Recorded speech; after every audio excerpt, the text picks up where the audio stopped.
McLaren is stepping into Qatar with something far heavier than pressure. They're stepping in with eyes on them. Real eyes, FIA eyes. After Las Vegas, the paddock exploded with accusations, rumors, and whispers that McLaren were gaining performance from something far more serious than just a strong setup. And now, with just 2 races left, the FIA has made it official. McLaren will be closely monitored all weekend. Everything spiraled out of control the moment Las Vegas ended. Norris had the perfect finish. Piastri had delivered exactly what McLaren needed. One driver behind Verstappen, the other fighting for the podium. McLaren should have left with momentum, confidence, and a tightening grip on the championship. And then, in the space of one technical report, it all collapsed. Both drivers disqualified, both cars illegal, both title campaigns shaken to the core. The skid block under Norris's car was under the 9mm minimum. Piastri's was the same.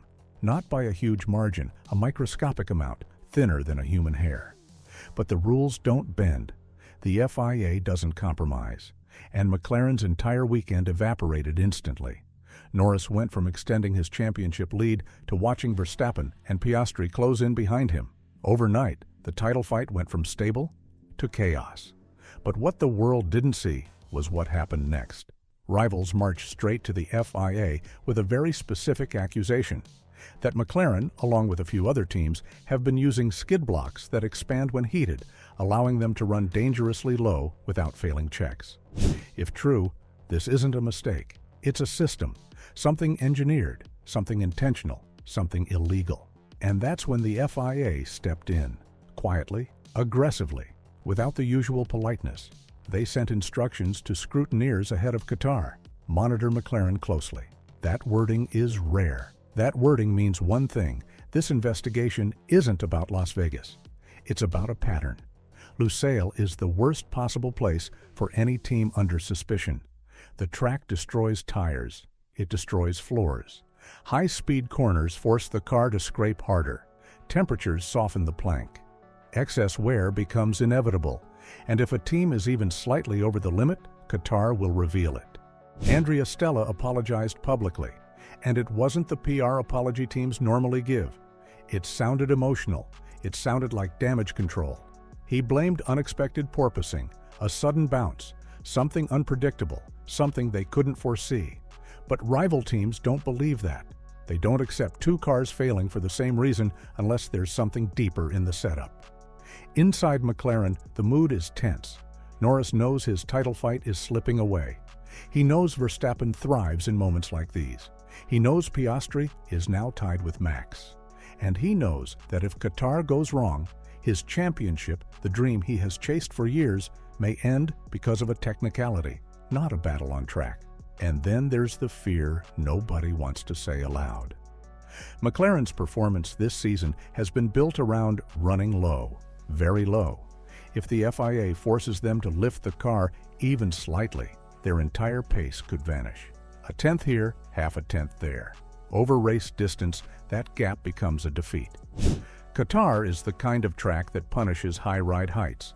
If McLaren go conservative, they lose. If they go aggressive, they risk another disqualification. They're trapped. The FIA will be watching every millimeter of their floor, every lap, every bounce, every spark, every pit stop. And in a season this tight, one more mistake, even microscopic, could end everything for Norris and destroy McLaren's momentum. Qatar isn't just a race now.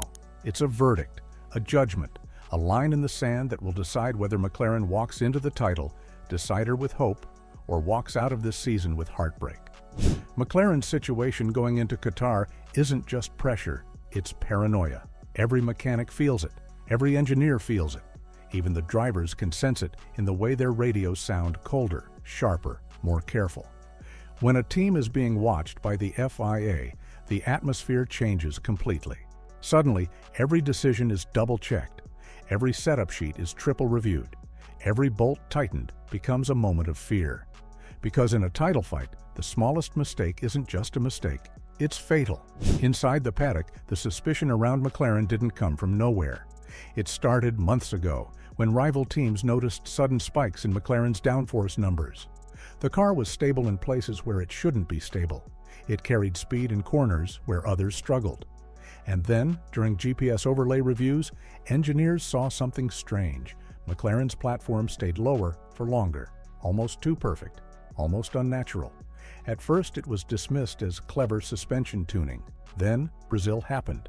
A few teams quietly approached the FIA and said the same thing. Something's off. The FIA opened an investigation without telling the public, and McLaren had no idea eyes were already on them. Las Vegas didn't trigger the investigation, it exposed it. Two cars, both failing the same legality check, on a weekend where tire wear wasn't excessive and porpoising wasn't extreme, doesn't sit right with rival engineers. Teams like Mercedes and Aston Martin immediately began whispering that there's no universe where both drivers pick up the exact same microscopic plank wear unless the setup itself is pushing the limit in a way that cannot be unintentional. That's why Qatar isn't just another race, it's a test, a trap, a truth detector. Lando Norris is walking into this weekend carrying the biggest pressure of his career. For the first time ever, he can feel a world championship within reach. The points were perfect, the momentum was perfect, the team was perfect. And then, one technical failure has thrown him into a championship knife fight. He lost 18 points. He watched Verstappen jump right back into the conversation. He watched Oscar Piastri, his own teammate, suddenly become a bigger threat. And now, instead of walking into Qatar as the man everyone expects to win, he's walking in as the man the FIA is watching. Norris knows exactly what that means. It means no risky setup, no magic ride height, no aggressive plank tolerance. McLaren has to play it safe. And safe setups don't win world championships. Verstappen will be flat out in Qatar. Red Bull will be ruthless. They smell blood. They've been praying for McLaren to slip up all season, and now the door is wide open. Piastri is desperate to stay in the fight.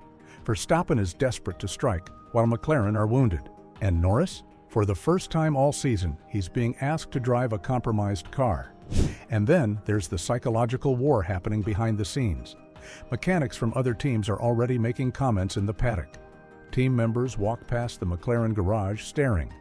Journalists drop hints in press conferences about ride height tricks and thermal expansion rumors. You can feel the tension from outside the garage. McLaren feel cornered. And when a team feels cornered, the pressure can break them or make them. Andrea Stella is trying to hold the team together. Publicly, he's calm. Privately, he's frustrated. Every single point matters. Every detail matters. Every millimeter matters. And the team knows the FIA will pounce on anything that looks even slightly off. The fear isn't just being disqualified. The fear is the narrative. McLaren cheated. Even if they didn't, perception becomes reality in Formula One. Qatar won't just decide pace. It won't just decide grid position. It will decide the truth. Was Las Vegas a mistake or the first sign of a much bigger problem? For McLaren, this weekend isn't a race. It's a trial, a judgment day, a moment that will define the 2025 season forever. Tell me in the comments, is McLaren really pushing the limits, or is the FIA overreacting? I'm reading every reply, and if you want the next twist in this chaos before it breaks, hit like and subscribe. Formula Storm continues.